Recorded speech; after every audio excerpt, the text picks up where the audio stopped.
Hola, ¿qué tal?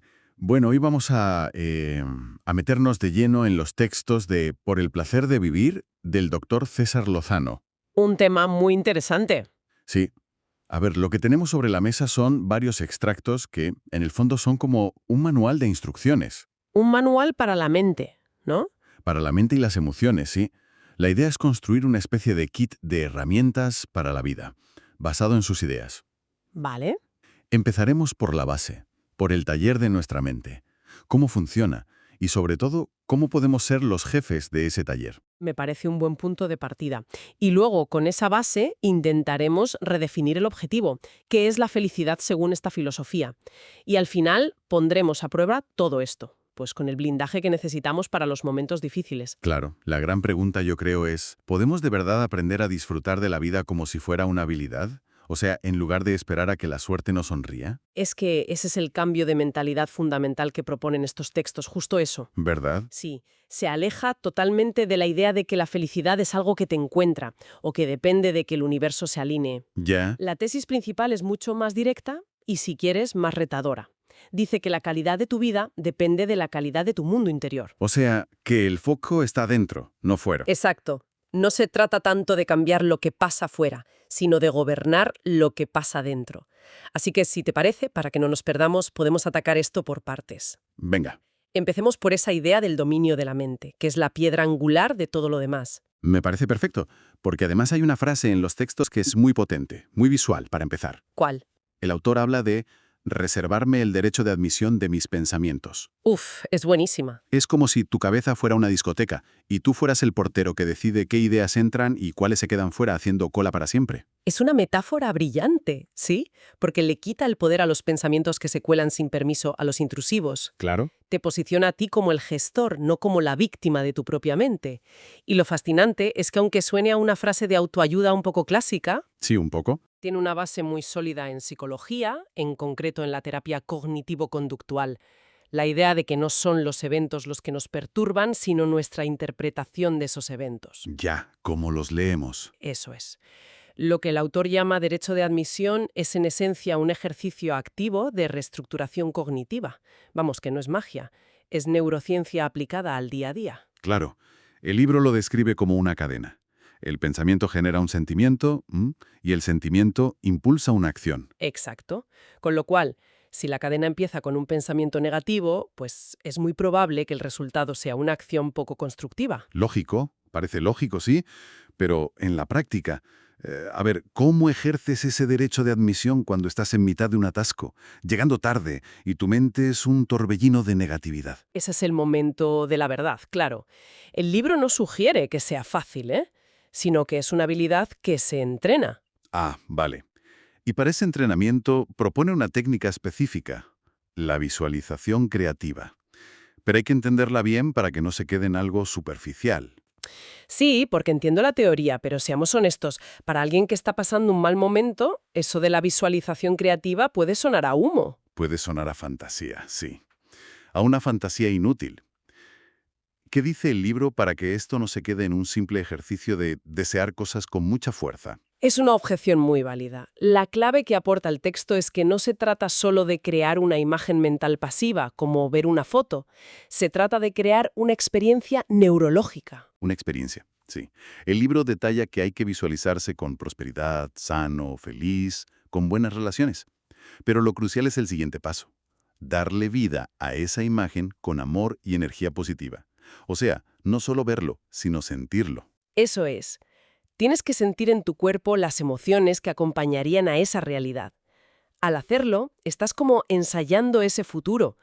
Estás creando nuevas vías neuronales y acostumbrando a tu sistema nervioso a un estado que no es el del estrés o la negatividad. Me entiendo. Es menos pedir al universo y más reprogramar tu propio sistema operativo. Entendido.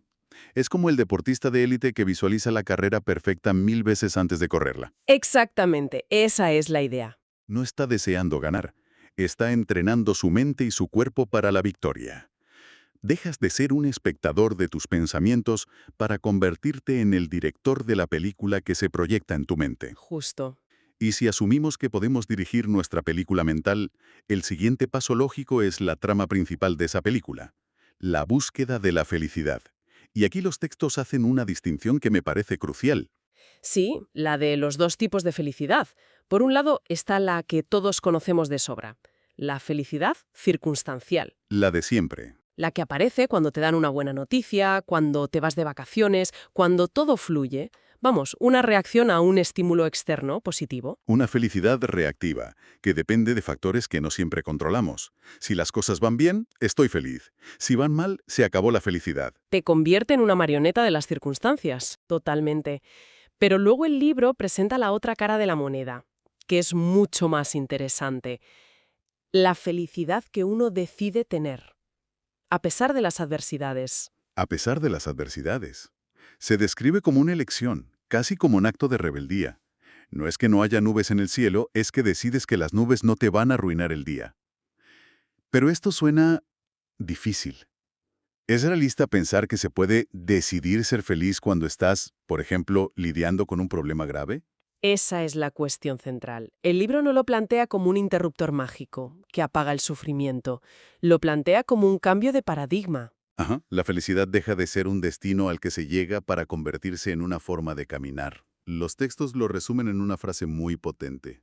La verdadera felicidad no es un ataque repentino de euforia.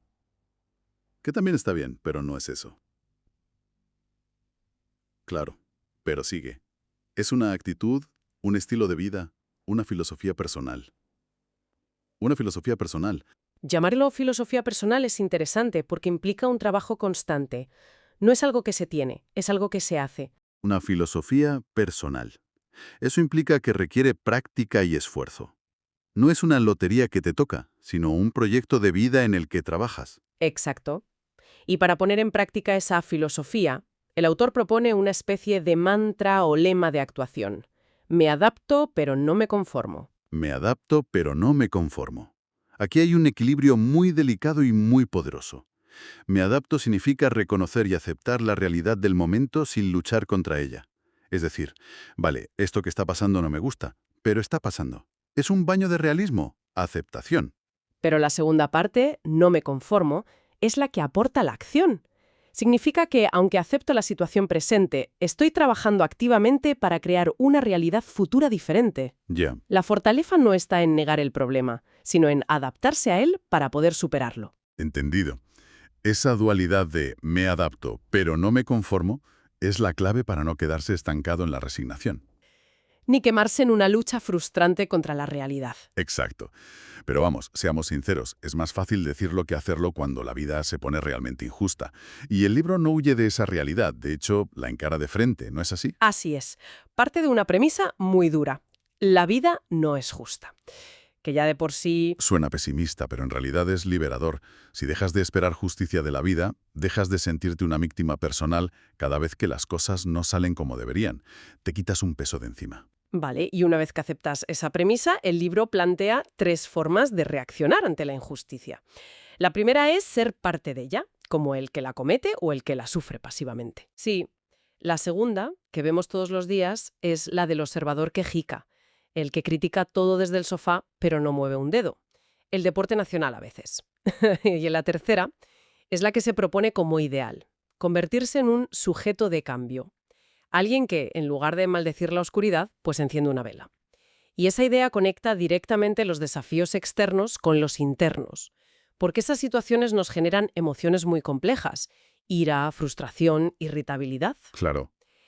Los textos también se meten de lleno en cómo gestionar ese mundo interior.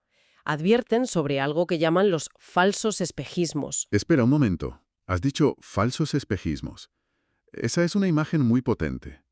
Suena a que a menudo nos equivocamos de enemigo, Totalmente. que luchamos contra la sombra equivocada. ¿Es esa la idea? Precisamente. La idea es que muchas veces creemos estar enfadados por una cosa superficial, cuando la causa real es mucho más profunda y la hemos ignorado. Un ejemplo.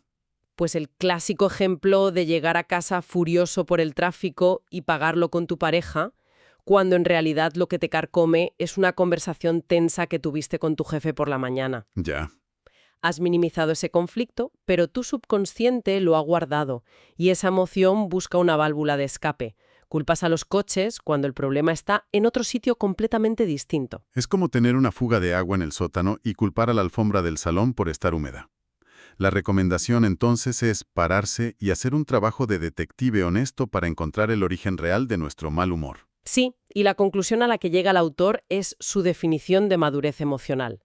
Dice que una persona es madura cuando es dueña de sus emociones. Dueña de sus emociones. Y el matiz es importante.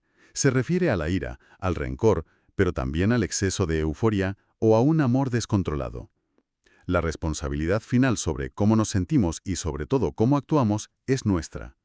Y hablando de emociones y de cómo nos relacionamos, los textos abordan un desafío muy concreto, la dependencia emocional.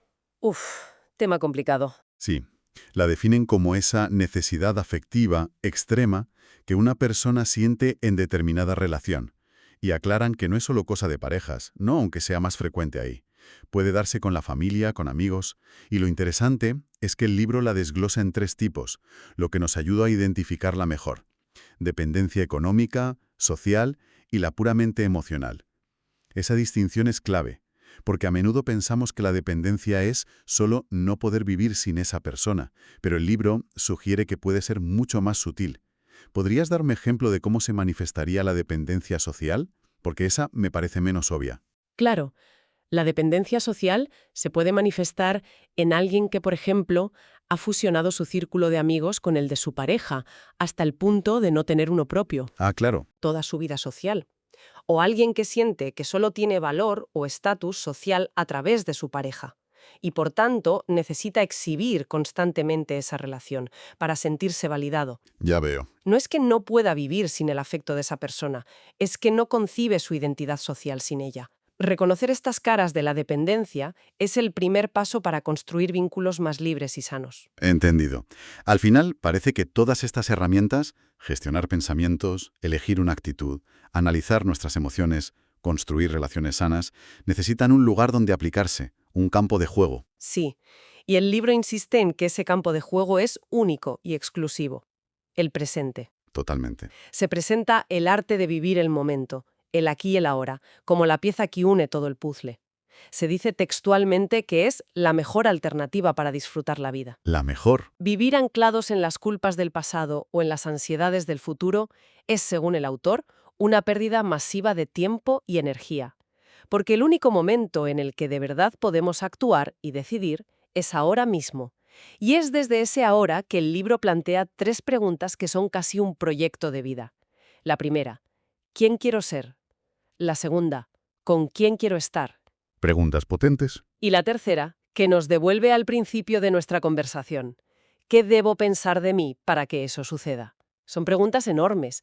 Son las preguntas fundamentales. Y lo interesante es cómo el libro señala que el miedo a equivocarnos, por ejemplo, al elegir pareja, a menudo no se basa en el presente de esa relación. Ah, no. Se basa en el pasado de otros. Vemos divorcios, malas experiencias en amigos o familiares y proyectamos esos miedos sobre nuestro propio futuro en lugar de evaluar nuestra realidad presente con la persona que tenemos al lado. Tomamos decisiones sobre el futuro basándonos en fantasmas del pasado ajeno. Exacto. Estar presente te permite evaluar lo que tú tienes, aquí y ahora. Y para llevar esa idea del presente a la práctica diaria, hay un último consejo que me parece muy útil. El libro advierte sobre el peligro de que la lista de deberes ahogue por completo la lista de placeres. Que pasa mucho. Muchísimo. Las obligaciones, la rutina, pueden hacernos olvidar qué era lo que nos hacía sentir vivos. Es una llamada a la acción muy directa. La invitación es hacer un ejercicio concreto. Coge papel y boli y haz una lista de esas cosas que antes te apasionaban y que has ido dejando por el camino. Buena idea. Tocar un instrumento, pintar, salir a la montaña y analizar cuáles de ellas podrías, de forma realista, retomar ahora. No mañana, no cuando te jubiles, ahora. Claro. Es una forma de inyectar conscientemente placer y sentido en el presente, en lugar de esperar a que las obligaciones te dejen un hueco. Entonces, si tuviéramos que empaquetar este kit de herramientas que hemos construido, diríamos que la base es la capacidad de ser el portero de nuestra propia mente, El derecho a admisión. de elegir qué pensamientos dejamos entrar. Con esa base, podemos construir una felicidad que no sea una veleta a merced del viento, sino una decisión, una filosofía personal. Ujú. hemos añadido herramientas para gestionar las emociones difíciles, como la ira o la dependencia. Y hemos visto que todo este mecanismo funciona con un único combustible: la atención plena en el aquí y el ahora. Es un resumen perfecto del viaje. Es una filosofía muy coherente que devuelve el poder al individuo. Sí. Y para terminar, me gustaría lanzar una última idea que plantean los textos. El autor dice que todos tarde o temprano nos enfrentamos a una pregunta existencial. ¿De qué ha servido mi presencia en este mundo? Uf, esa pregunta impone bastante. Da un poco de vértigo. Desde luego. Pero lo más provocador no es la pregunta, sino lo que el autor dice justo después. ¿Qué dice? Sugiere que la respuesta que nos damos a esa pregunta depende enormemente de nuestro estado de ánimo en el momento en que nos la hacemos. Ah, claro.